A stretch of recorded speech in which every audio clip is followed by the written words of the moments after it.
ये जो मैच है पाकिस्तान और श्रीलंका दोनों के लिए इंपॉर्टेंट मैच है, क्योंकि जो टीम हारेगी उसके लिए एशिया कप खत्म हो जाएगा, क्योंकि सुपर फोर मरहले की दो टॉप टीम है 28 तारीख को फाइनल में खेलेंगी। जहां तक आप इस टीम की हिकमत अमली की बात कर रहे हैं, देखें वो आप गिरते हैं ना, टूटते हैं ना, तो फिर उसके बाद आपके पास कोई ऑप्शन रहता नहीं है। तो इस टीम को भी ये पता चल गया है कि अब मजीद टूटने की और गिरने की ऑप्शन हमारे पास है नहीं। और कल जिस एनर्जी के साथ, किस एंथुजियाज्म के साथ टीम पाकिस्तान खेली है, मुझे कभी इम्कान है कि अब ये टीम जो है बाउंस बैक करेगी। और जहां तक आपने कोच की बात की, जहां तक आपने माहिर नफ्सियात की बात की, जी जी जी आया भाई जी, यही आप कंप्लीट। जहां तक आपने कोच की बात की, जहां तक आपने माहिर नफ्सियात की बात की, बॉलिंग कोच की बात की, बैटिंग कोच की बात की, उनका काम जो है ना वो खत्म हो जाता है जब रोप के अंदर खिलाड़ी चले जाते हैं। वहां खिलाड़ी ने डिसीजन करना होता है, वहां कप्तान ने डिसीजन करना होता है। तो आई होप कि हमने जो गलतियां कर रही हैं वो कल तक खत्म हो चुकी हों, क्योंकि कल सूर्या कुमार यादव से भी प्रेस कॉन्फ्रेंस में सवाल हुआ था, यार ये जो आपके प्लेयर कैचेस ड्रॉप कर रहे थे, बहुत अच्छा उनका जो है वो गुफ्तगू करने का अंदाज है। कहने लगे मक्खन लगाकर आए थे खिलाड़ी हाथ में, और कोच और मैनेजमेंट उनको बुलाकर पूछेगी, और फिर ये भी कह रहे थे कि यार अच्छा ही हुआ कि जितने कैच छोड़ने थे आज ही छोड़ दिया, आगे बर्दाश्त नहीं करूंगा। तो जितनी गलतियां करनी थी मुझे लगता है कि आई होप कि हम कर गए हो, आगे इंशाल्लाह हमारी टीम बेहतर करेगी इंशाल्लाह। बट साहब मैं मुनीर भाई आपको ऑन ए लाइटर नोट, मैंने कहा जाते जाते आपको एक माजी का एक दिलचस्प किस्सा सुनाऊं कि जनरल तौकीर ज़िया के दौर में भी एक स्पोर्ट्स साइकोलॉजिस्ट हायर किया गया। सख्त गर्मियों के दिन थे, यक ठंडे कमरे में एसी चल रहा था। पहले उन्होंने जिना फिल्म दिखाई, उसके बाद लाइटें बंद कर दी और नच पंजाबन नच वो गाना चलता रहा। और जब लाइटें ऑन हुई तो आधी टीम जो थी वो सो रही थी। याया सनी साहब, एक ये भी इशू है ना कि जैसे आपने अभी बुमराह की बात की, ठीक है वो ऑफ कलर था, कल 45 रन उसने खा लिए, ठीक हो गया।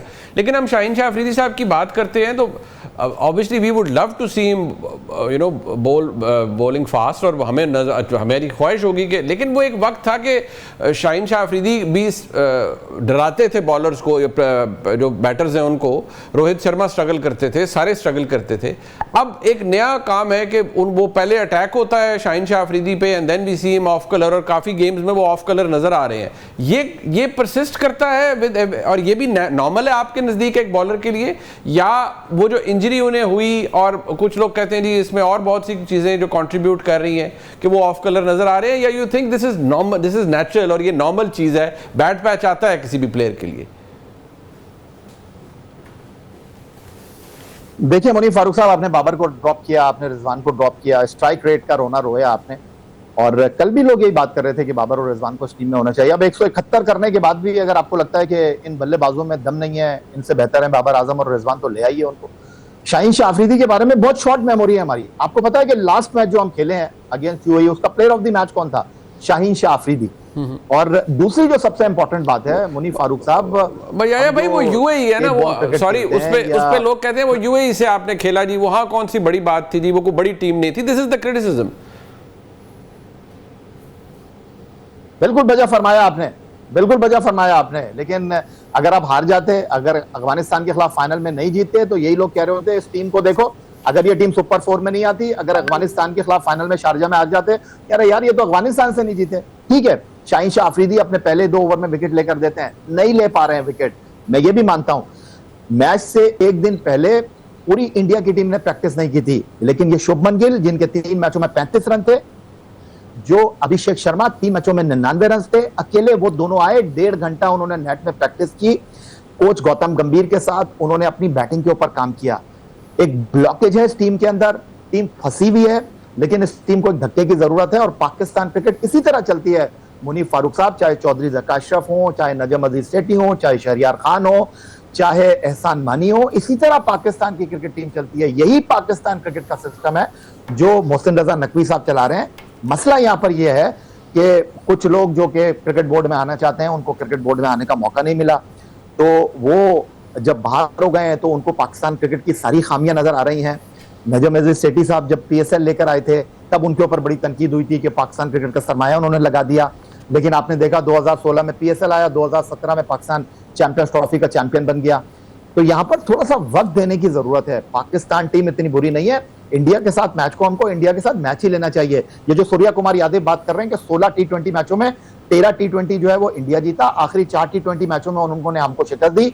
लेकिन ये भी तो वो बता देते कि भाई टेस्ट क्रिकेट में कितनी बार पाकिस्तान ने भारत को हराया है, क्या वनडे क्रिकेट में भारत पाकिस्तान से आगे है या वनडे क्रिकेट में भारत पाकिस्तान से पीछे है। वो ठीक है कि आलमी मुकाबलों में आईसीसी के इवेंट में हम भारत को नहीं हरा पाते, लेकिन भारत तो हमसे खेलता ही नहीं है। आखिरी सीरीज हमने भारत के घर में जाके भारत को ठोका है 2012-13 में, जब Chaudhry Zaka Ashraf chairman cricket board थे। पाकिस्तान ने वनडे सीरीज 2-1 जीती, पाकिस्तान ने टी20 सीरीज 1-1 ड्रॉ की। ये पाकिस्तान की टीम है। 2006 में इंज़मामुल हक की क़यादत में 2005 में 6-0 मारकर आए थे हम इंडिया को उनके घर में। मेरा ख्याल है बेस्ट कॉम्बिनेशन है इस टीम का। अल्लाह ताला से दुआ है कि ये टीम जो है वो आगे जाए। वो सज्जाद अली का गाना है ना, जरा हाथ उठा के, जरा सजदे में जाके, जरा सर झुका के। टीम को दुआओं की जरूरत है। हम तो हर बार दुआओं से जीते हैं, 92 में भी दुआओं से जीते थे, रमजानुल मुबारक था।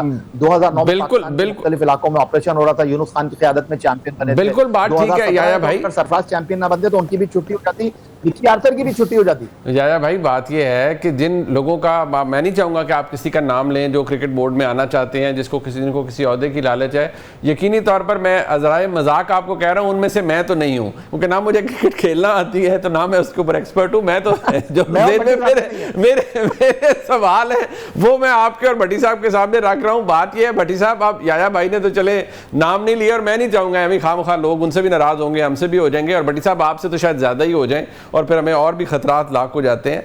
मुझे सिर्फ ये बताइएगा कि आगे अब ये 2 मैचेस हैं, बांग्लादेश के साथ भी है और ऑब्वियसली एक श्रीलंका के साथ भी है। आपके नज़दीक ये मैचेस अगर पाकिस्तान कन्विंसिंगली जीत पाता है एंड ऑब्वियसली फिर दोबारा भारत के साथ ही टाकरा होता है, इसमें बहुत बड़ा इफ़ है कि अगर हम ये दोनों मैचेस जीत पाते हैं तो क्या जो हम आज तनकीद कर रहे हैं, आज डिस्कशन कर रहे हैं, सरफे नज़र हो जाएगी कि नहीं यार हम तो खामखा इमोशनल कौम है, ज़रा सा टीम स्ट्रगल करती है तो हम वावेला शुरू कर देते हैं।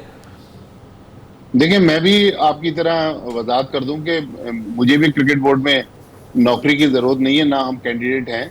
हम तो वो बात कर रहे हैं जो एक ग्राउंड रियलिटी है। हम किसी के ना तर्जुमान हैं और ना हमें इस चीज़ की ज़रूरत है कि हम बढ़ा चढ़ा के बात करें।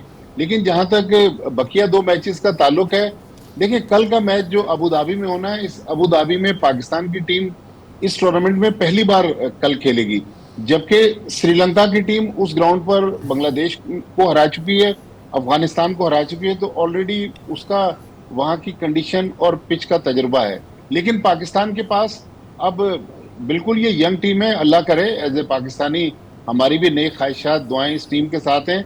लेकिन अगर पाकिस्तान ने आगे जाना है तो कल श्रीलंका को हराना पड़ेगा, जुमेरात के दिन बांग्लादेश को हराना पड़ेगा, फिर उसके बाद अगली वो मंजिल आएगी अगले इतवार को, जब पाकिस्तान और भारत फिर सेमी फाइनल में आमने सामने आ सकते हैं।